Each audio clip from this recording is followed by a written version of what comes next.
Damn it, Richard! Watch what you're doing! The sharp curse snapped through the air just as a stream of golden whiskey spilled across David Johnson's lap. The cabin froze. Every conversation, every laugh, every soft clink of ice stopped in mid-air. All eyes turned toward the two men seated across from one another. Richard Calloway, the billionaire who believed nothing in the world was beyond his reach, leaned back in his seat, lips curled into a careless grin. He still held the half-empty glass in his hand, tilting it as if the spill had been nothing more than a casual accident. But everyone on board could see the truth in his eyes. It hadn't been a mistake. It had been deliberate. David Johnson, the black CEO whose suit now bore a spreading amber stain, sat still. His jaw clenched. His fingers tightened against the armrest.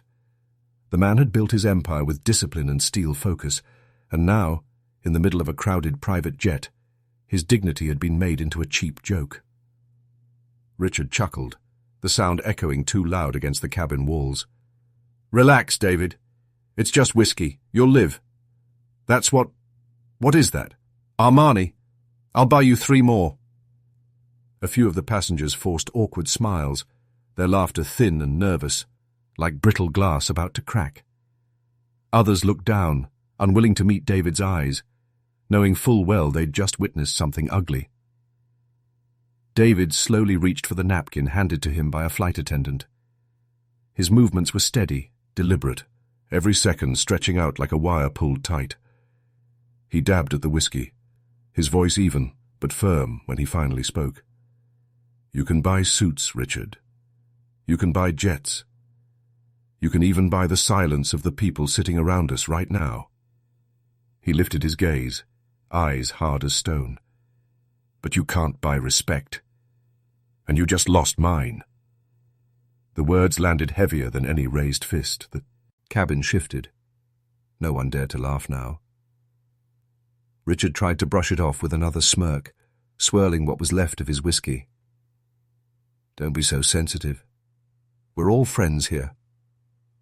But the silence that followed betrayed him. No one was laughing anymore. No one came to his side.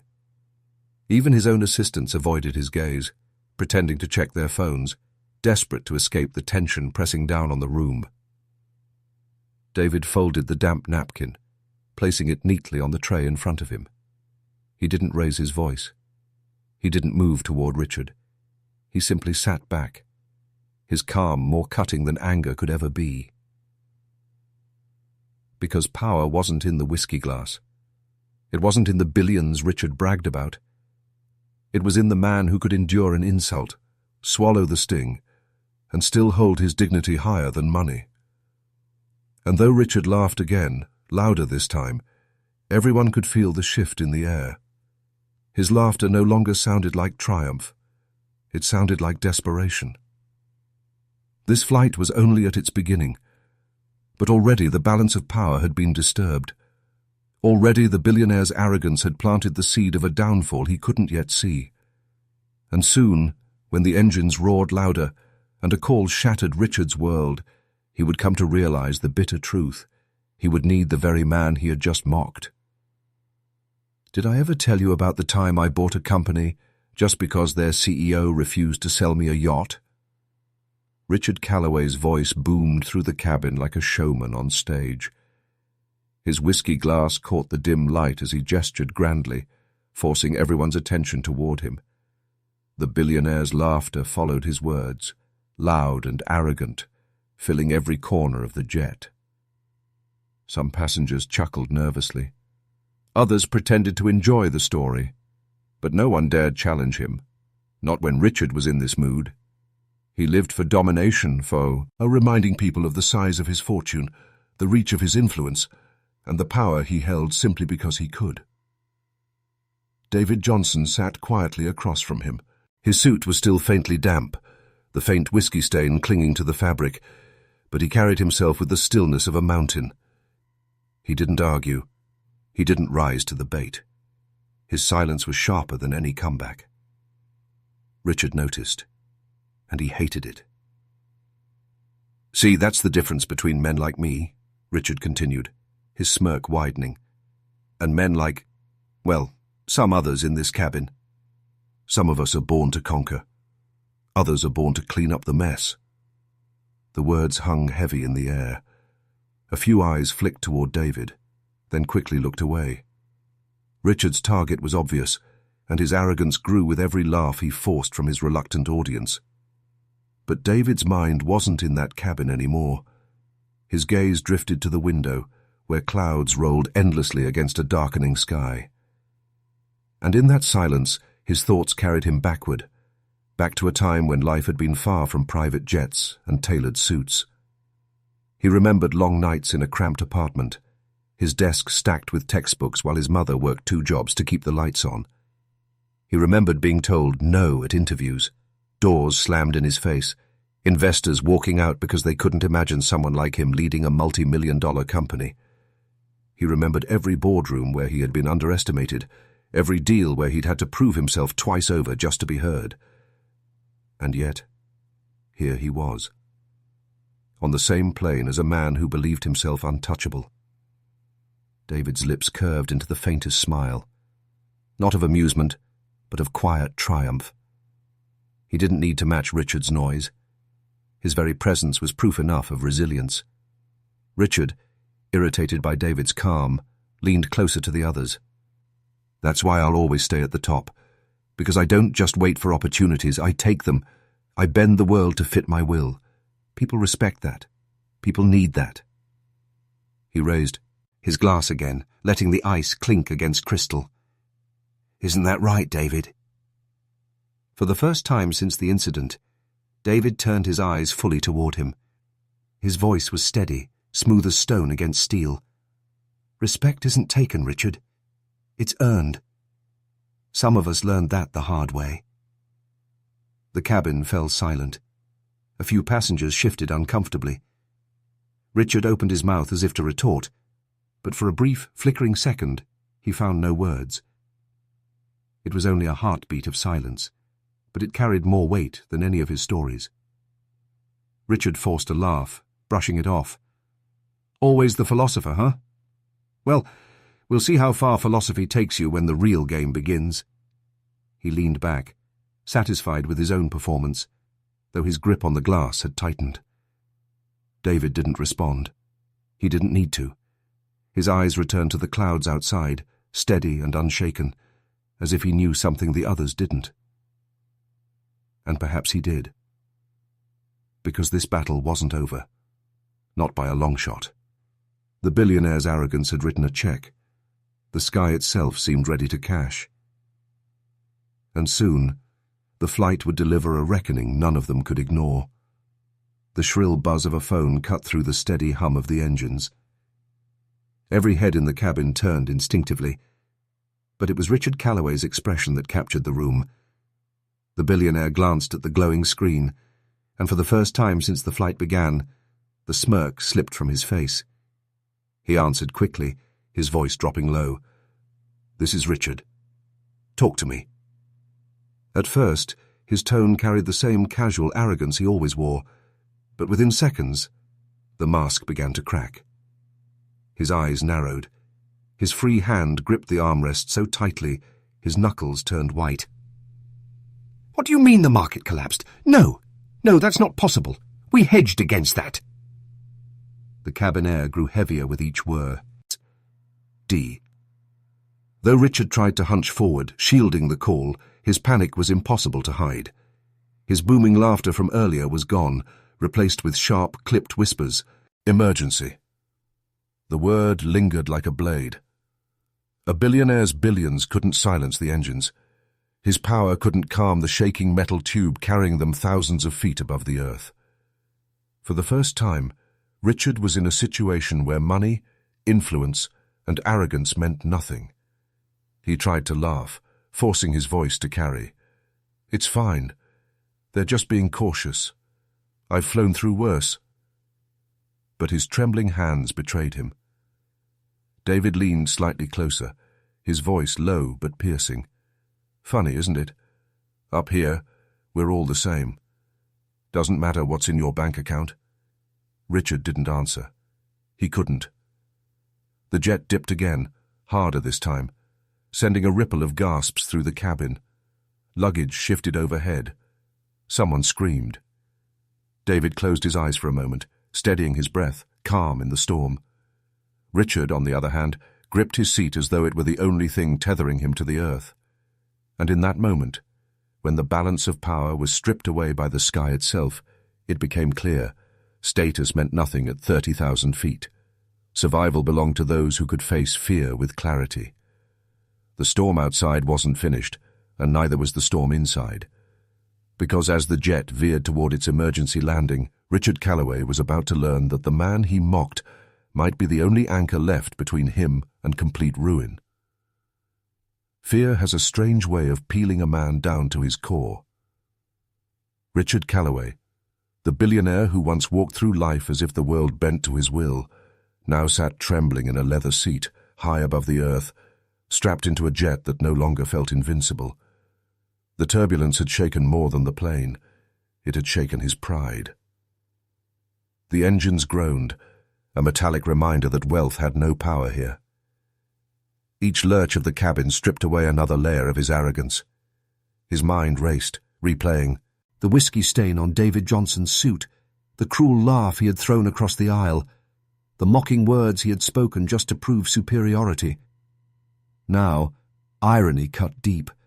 The very man he mocked sat steady as stone, unshaken while Richard drowned in panic. Richard's breathing quickened. He pulled at his collar, sweat dampening his shirt. The passengers around him whispered prayers, clutched hands, or simply closed their eyes. But his gaze locked on David, the black CEO whose calm presence now felt like an anchor in a sea of chaos. Richard swallowed hard. His voice came out cracked. "Johnson, we need to talk." David slowly turned his head, his expression unreadable. No anger, no panic. Just silence, as though he were waiting to see whether Richard could muster the courage to finish his sentence. The billionaire leaned closer, lowering his voice to a desperate rasp. You know people. You've handled crises. His words faltered. He was unused to this role. The role of the man asking for help. I don't know how to fix this." The silence stretched. David's eyes narrowed, steady and deliberate. He let Richard squirm in his vulnerability. Then he spoke, calm but cutting. "You mocked me an hour ago. Spilled your drink on me. Laughed like my place here was beneath you. And now—" His voice sharpened, yet stayed even. "Now you expect me to forget all that because you're scared?" Richard's throat tightened. The arrogance that had once been his armor was gone, replaced with naked desperation. "I was wrong," he admitted, barely above a whisper. The words stung, foreign to his tongue. "I shouldn't have. I need your help. Please." For the first time in years, the billionaire's wealth, his name, his empire, none of it mattered. All that remained was a man begging another for a lifeline. David studied him for a long moment. The hum of the engines, the nervous bruh, eaths of passengers, the faint creak of the jet, it all hung heavy in the pause. Finally, David nodded slowly. "You want my help? Then listen carefully. No games, no ego." Across the aisle, David Johnson observed silently. He said nothing, but his eyes tracked every flicker of fear crossing Richard's face. The whiskey stain still lingered on his suit, but his composure was spotless. Richard's voice rose, his attempt at control slipping. "You listen to me. Liquidate whatever you have to. Pull from the overseas accounts if you need to. Just don't let that deal collapse, you hear me?" A few passengers exchanged glances. Their curiosity piqued. This wasn't the Richard they knew, the man who bragged about bending the world to his will. This was a man cornered by forces bigger than his ego. Richard slammed the phone shut, his breathing uneven. For a moment he sat motionless, staring at the swirling ice in his glass, as though it could offer answers. Then, catching the eyes of a curious assistant nearby, he straightened and forced a grin. "Just business," he said, waving it off. "Nothing to worry about." But worry hung thick in the air. David leaned back, his voice calm yet pointed. "Funny thing about power, Richard. It disappears a lot faster than people think." Richard shot him a glare, but the weight behind it was hollow. He looked less like a lion and more like a man realizing the ground beneath him wasn't as solid as he believed. The billionaire tried to laugh, but the sound cracked halfway through. He lifted his phone again, staring at the black screen, waiting for it to ring once more. His entire empire, his pride, his bragging rights, his sense of invincibility, was unraveling mid-air, and there was nothing he could do to stop it. David said nothing further. He didn't need to. The silence between them was enough. A silence that whispered of balance shifting, of arrogance turning to desperation. Outside, the plane sliced through clouds, steady and oblivious to the storm building inside. But soon, turbulence would strike not just the markets, but the flight itself. And when it did, the roles on board this jet would shift in ways no one could yet imagine. The first jolt was subtle, barely more than a shiver through the cabin walls. But the second came harder, rattling glasses and sending a few passengers gripping their armrests. Richard Calloway flinched, his phone pressed tightly to his ear. He was mid-sentence, barking orders, when the jet suddenly dipped. His glass of whiskey slid off the table and shattered against the floor. "What the hell was that?" he snapped, twisting toward the flight attendant. Before she could answer, the overhead speakers crackled to life. The pilot's voice, usually calm and steady, carried a new edge. "Ladies and gentlemen, we're experiencing unexpected turbulence. Please fasten your seatbelts immediately."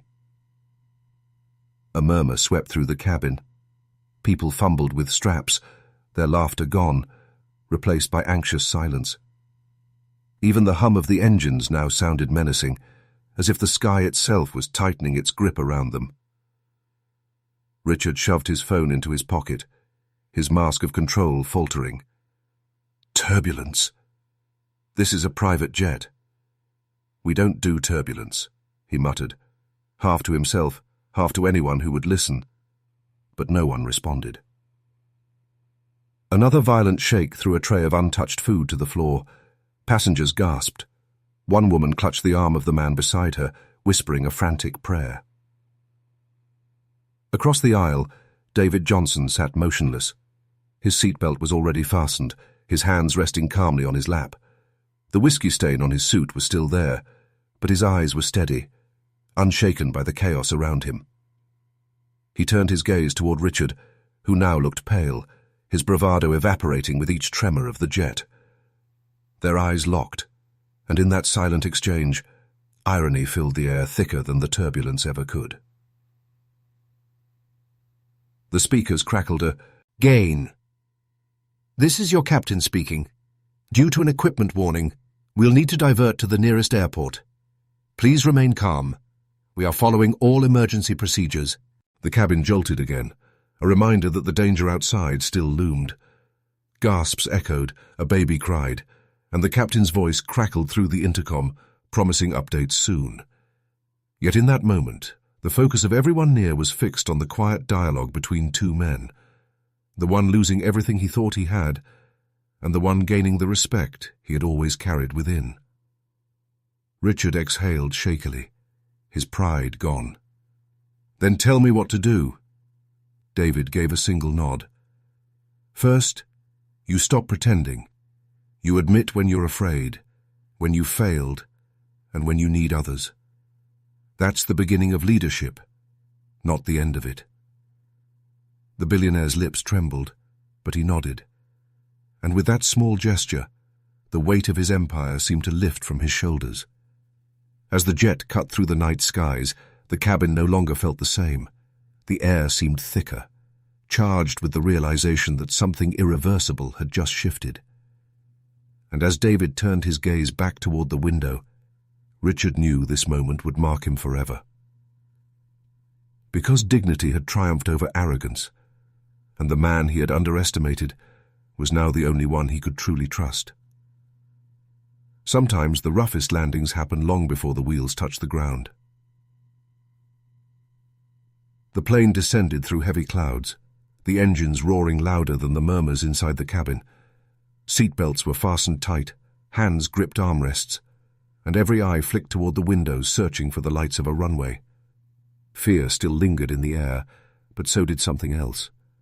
An unspoken awareness that the balance of power on this flight had shifted forever. Richard Calloway, the once untouchable billionaire, sat pale and silent. His designer suit looked smaller on him now, as if arrogance had been holding it up all along.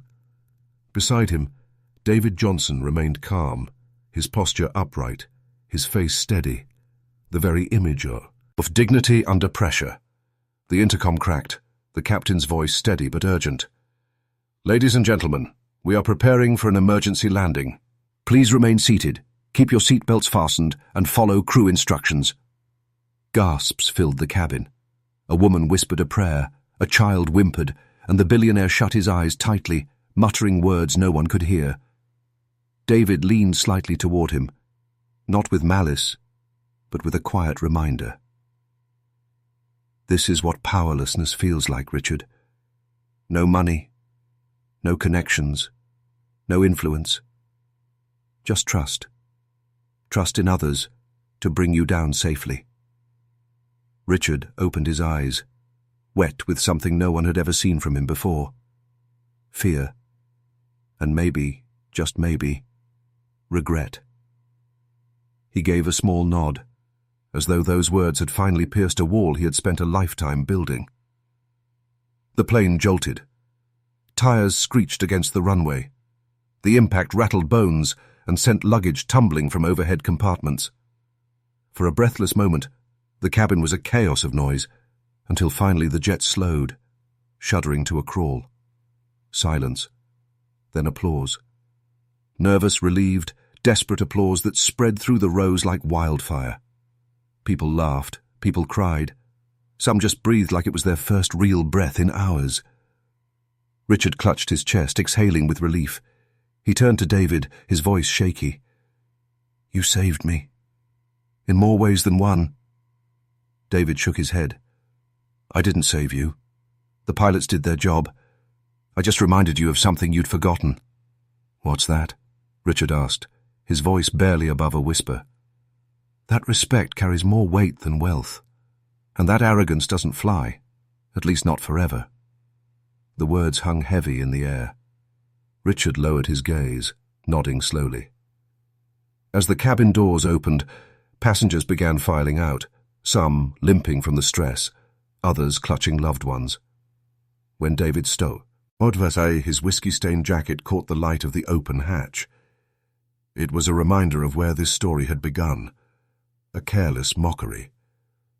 But now, it looked less like a stain and more like a badge.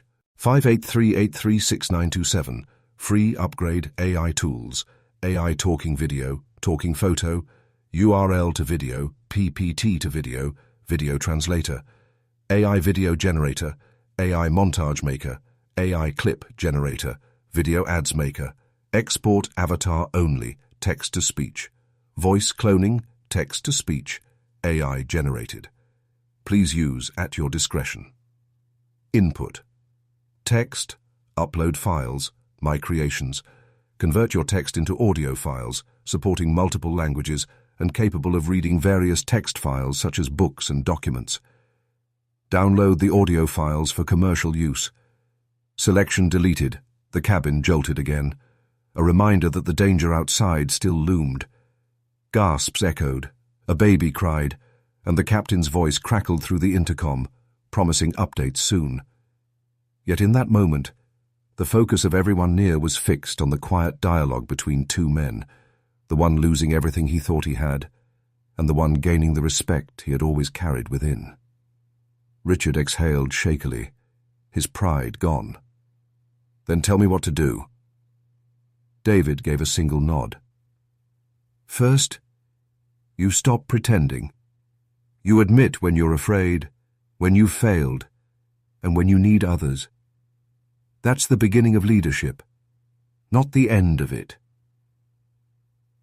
The billionaire's lips trembled, but he nodded. And with that small gesture, the weight of his empire seemed to lift from his shoulders. As the jet cut through the night skies, the cabin no longer felt the same. The air seemed thicker, charged with the realization that something irreversible had just shifted. And as David turned his gaze back toward the window, Richard knew this moment would mark him forever. Because dignity had triumphed over arrogance, and the man he had underestimated was now the only one he could truly trust. Sometimes the roughest landings happen long before the wheels touch the ground. The plane descended through heavy clouds, the engines roaring louder than the murmurs inside the cabin. T-belts were fastened tight, hands gripped armrests, and every eye flicked toward the window searching for the lights of a runway. Fear still lingered in the air, but so did something else. An unspoken awareness that the balance of power on this flight had shifted forever. Richard Calloway, the once untouchable billionaire, sat pale and silent. His designer suit looked smaller on him now, as if arrogance had been holding it up all along. Beside him, David Johnson remained calm, his posture upright, his face steady, the very image of dignity under pressure. The intercom cracked, the captain's voice steady but urgent. "Ladies and gentlemen, we are preparing for an emergency landing. Please remain seated, keep your seatbelts fastened, and follow crew instructions." Gasps filled the cabin. A woman whispered a prayer, a child whimpered, and the billionaire shut his eyes tightly, muttering words no one could hear. David leaned slightly toward him, not with malice, but with a quiet reminder. "This is what powerlessness feels like, Richard. No money, no connections, no influence. Just trust. Trust in others to bring you down safely." Richard opened his eyes, wet with something no one had ever seen from him before.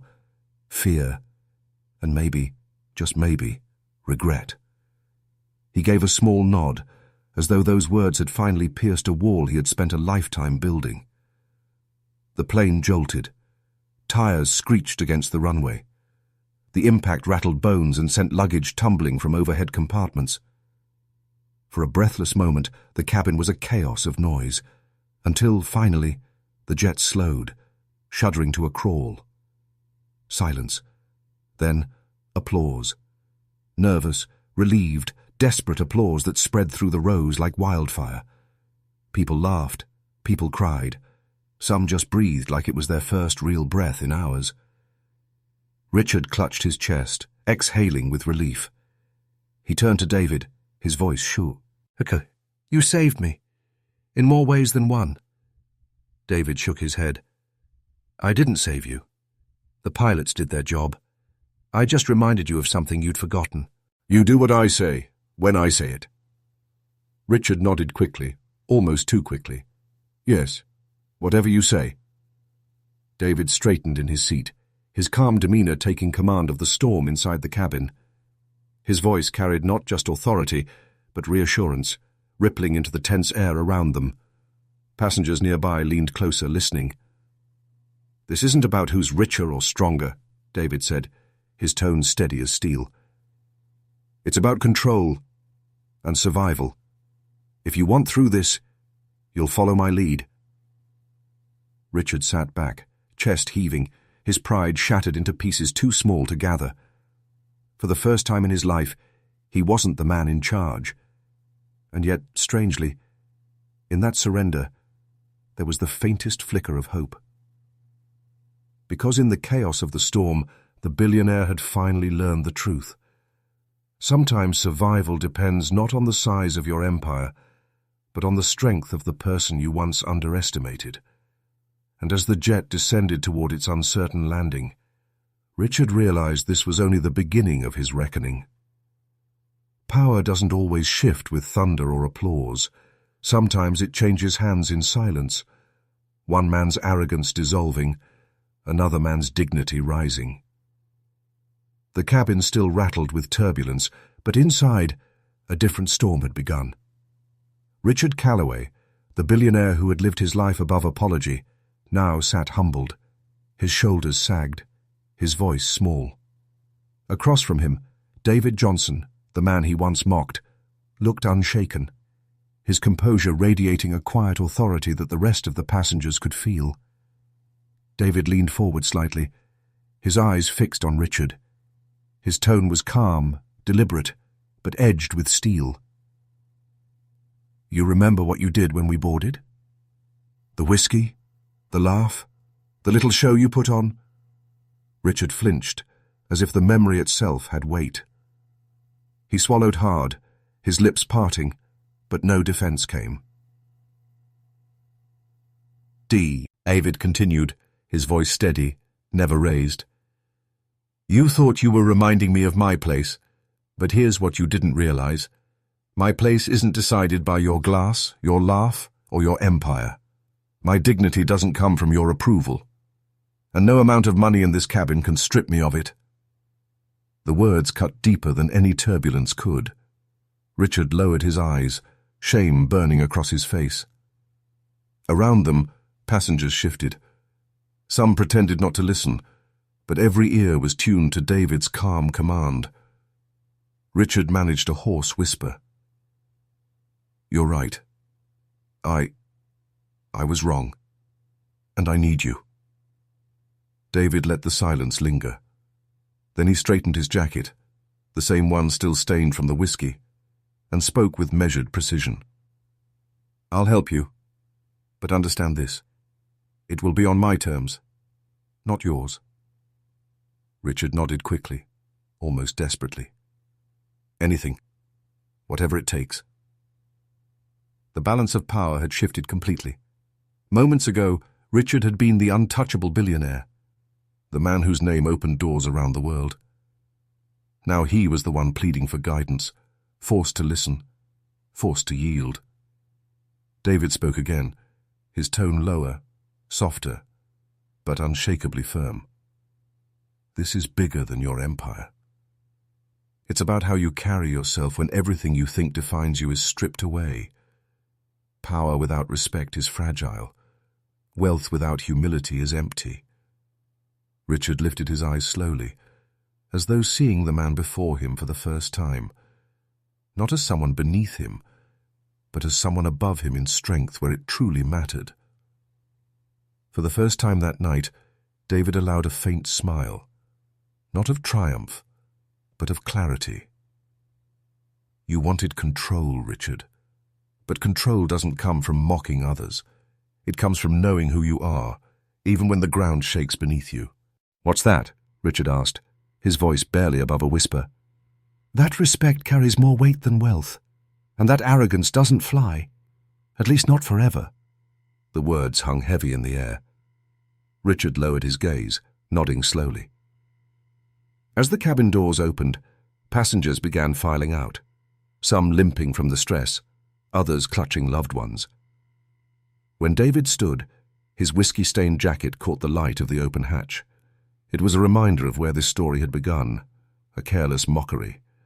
But now it looked less like a stain and more like a badge, proof that dignity had endured humiliation and risen above it. He stepped onto the runway with his head held high, his stride steady and unshaken. The cool night air hit his face, and for the first time since boarding, he allowed himself a deep breath of freedom. Behind him, Richard followed more slowly, carrying not just his briefcase, but the weight of a lesson he could no longer ignore. Cameras from waiting reporters flashed, but for once, Richard didn't rush to speak. He let the silence sit, because he knew the true story wasn't about him. The billionaire had landed safely, but the real landing was emotional, the crash of arrogance into humility, the fall of prejudice into understanding. And as David walked away, the truth became clear. Money can buy many things, but respect, that must be earned.